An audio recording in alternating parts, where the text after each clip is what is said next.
एकादशी का व्रत सभी व्रतों में सबसे उत्तम माना जाता है। पापामकुशा एकादशी का जो व्रत है, ये अश्विन मास के शुक्ल पक्ष की एकादशी को पड़ता है। हर साल शारदीय नवरात्र के समापन के बाद और विजयादशमी या फिर दशहरा के पर्व के अगले दिन अश्विन शुक्ल पक्ष की एकादशी को ये एकादशी मनाई जाती है। एकादशी की तिथि भगवान विष्णु को बहुत प्रिय होती है। जो व्यक्ति इस दिन व्रत रखकर भगवान विष्णु का पूजन अर्चन करता है, भगवान विष्णु उससे प्रसन्न हो जाते हैं और उस व्यक्ति पर अपना आशीर्वाद प्रदान करते हैं। इसके अलावा व्यक्ति को धन धान्य और सुख समृद्धि की प्राप्ति भी होती है और वो सभी पापों से मुक्त हो जाता है। पापांकुशा का अर्थ है पाप पर अंकुश लगाना, अर्थात अगर आपने अपने जीवन काल में बहुत सारे पाप किए हैं तो आप इस व्रत को रख सकते हैं। इस व्रत को करने से आपके जीवन में किए गए समस्त पाप नष्ट हो जाते हैं। धर्मराज युधिष्ठिर ने जब भगवान श्री कृष्ण से इस अश्विन शुक्ल एकादशी के संबंध में पूछा था, तब श्री कृष्ण जी ने कहा था कि हे युधिष्ठिर, पापों का नाश करने वाली इस एकादशी का नाम पापांकुशा एकादशी है। इस एकादशी के दिन मनुष्य को विधि पूर्वक भगवान पद्मनाभ की पूजा करनी चाहिए। इस एकादशी का व्रत रखने से मनुष्य मरने के बाद स्वर्गलोक को जाता है। मनुष्य को बहुत दिन तक कठोर तपस्या से जो फल मिलता है, वो फल भगवान गरुड़ध्वज को नमस्कार करने से ही प्राप्त हो जाता है।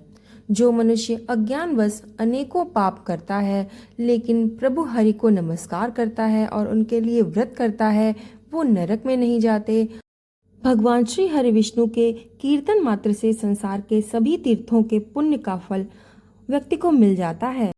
जो मनुष्य भगवान श्री हरि विष्णु की शरण में जाते हैं, उन्हें कभी भी यम यातना नहीं भोगनी पड़ती। जो मनुष्य वैष्णव होकर शिव जी की और शैव होकर विष्णु जी की निंदा करते हैं, वे अवश्य ही नरकवासी होते हैं। सहस्त्रों वाजपेय और अश्वमेघ यज्ञ से जो फल प्राप्त होता है, वो इस एक एकादशी के व्रत से ही प्राप्त हो जाता है। संसार में एकादशी के व्रत के बराबर कोई पुण्य नहीं है। इसके बराबर पवित्र तीनों लोकों में कुछ भी नहीं है। इस एकादशी के बराबर कोई व्रत नहीं है। तो जब तक मनुष्य पद्मनाभ एकादशी के व्रत को नहीं करता, तब तक उसकी देह में पाप वास करते रहते हैं।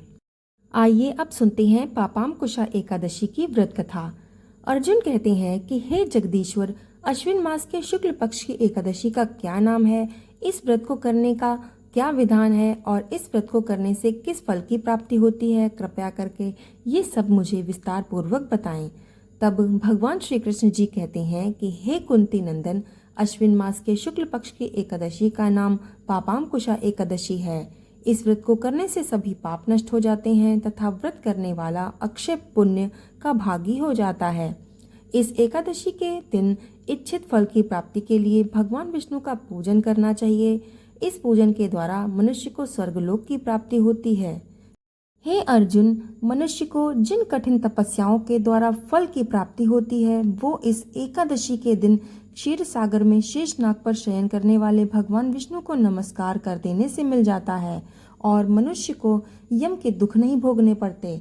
हे पार्थ, जो विष्णु भक्त शिव जी की निंदा करते हैं अथवा जो व्यक्ति भगवान शिव जी की और भगवान विष्णु जी की निंदा करते हैं, वो नरक को जाते हैं। 1000 अश्वमेघ और 100 राजसूय यज्ञ का फल इस एकादशी के व्रत के 16वें भाग के समान भी नहीं होता। अर्थात इस एकादशी के व्रत के समान संसार में कोई अन्य व्रत नहीं होता। इस एकादशी के व्रत के समान विश्व में कोई पवित्र तिथि नहीं है। जो मनुष्य इस एकादशी का व्रत को नहीं करते हैं, वो सदा पाप से घिरे रहते हैं। जो मनुष्य किसी कारणवश केवल इस एकादशी का उपवास कर लेते हैं, तो उसको यम के दर्शन नहीं होते हैं। इस एकादशी के व्रत को करने से मनुष्य निरोगी काया तथा सुंदर नारी और धन धान्य की प्राप्ति करता है और अंत में वो स्वर्गवासी हो जाता है।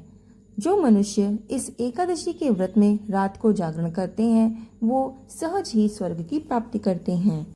इस एकादशी मात्र के व्रत करने से मनुष्य के मातृ पक्ष के 10 पुरुष, पितृ पक्ष के 10 पुरुष और स्त्री पक्ष के 10 पुरुष भगवान विष्णु के रूप धरकर एवं सुंदर आभूषणों से परिपूर्ण होकर विष्णु लोक को जाते हैं। जो मनुष्य अश्विन मास के शुक्ल पक्ष की पापांकुशा एकादशी का व्रत विधि विधान पूर्वक करते हैं और भगवान विष्णु की पूजा करते हैं, उनको विष्णु लोक की प्राप्ति होती है। एकादशी के दिन भूमि, गौ, अन्न, जल, खड़ाऊ, वस्त्र, छत्र आदि का दान करना चाहिए। इससे यम दर्शन नहीं होते हैं और जो भी व्यक्ति गरीब मनुष्यों को यथाशक्ति जो कुछ भी दान करता है उससे उसको अपार पुण्य की प्राप्ति होती है। जो मनुष्य तालाब, बगीचा, धर्मशाला, प्याऊ आदि बनवाते हैं उन्हें नरक के कष्ट नहीं भोगने पड़ते। वो मनुष्य इस लोक में निरोगी, दीर्घ आयु वाले, पुत्र तथा धन धान्य से परिपूर्ण होकर सुख भोगते हैं तथा अंत में स्वर्ग लोक को जाते हैं। भगवान श्री हरि जी की कृपा से उनकी दुर्गति नहीं होती। हे अर्जुन, इस एकादशी के व्रत की जो कथा है वो मैं तुमसे कहता हूँ, कृपया ध्यानपूर्वक इसे सुनो। प्राचीन काल में विंध्य पर्वत पर क्रोधन नाम का एक बहेलिया हुआ करता था। वो बहुत ही क्रूर था। उसका सारा जीवन हिंसा, लूटपाट, मदपान और गलत संगति, पाप कर्मों में बीता हुआ था। उसका अंतिम समय जब आया तो यमराज के दूत बहेलिये को लेने आए और दूत ने बहेलिये से कहा कि कल तुम्हारे जीवन का अंतिम दिन है तो हम कल तुम्हें लेने आएंगे। ये बात सुनकर बहेलिया बहुत ही भयभीत हो गया और महर्षि अंगिरा के आश्रम में जा पहुंचा और महर्षि अंगिरा के चरणों में गिरकर उनसे प्रार्थना करने लगा कि हे ऋषिवर, मैंने जीवन भर बहुत सारे पाप किए हैं, अतः आप मुझे कोई ऐसा उपाय बताएं जिससे मेरे सारे पाप नष्ट हो जाएं और मुझे मोक्ष की प्राप्ति हो जाए। उसके निवेदन करने पर महर्षि अंगिरा ने उसे अश्विन मास की पापांकुशा एकादशी के व्रत को करने का विधि बताई। महर्षि अंगिरा के अनुसार उस बहेलिये ने ये व्रत किया और उसके जीवन में उसने जितने भी पाप किए थे उस पापों से उनको छुटकारा मिल गया। इस व्रत और पूजन के बल से भगवान श्री हरि विष्णु की कृपा उसको हुई और अंत में वो विष्णु लोक को गया। जब यमराज के यमदूत ने इस चमत्कार को देखा तो वे बहेलिये को बिना लिए ही यमलोक वापस लौट गया। कथा समाप्त। आपको ये कथा अगर पसंद आई है तो लाइक और शेयर जरूर कर दीजिएगा और कमेंट में जय श्री हरि विष्णु लिखना मत भूलिएगा।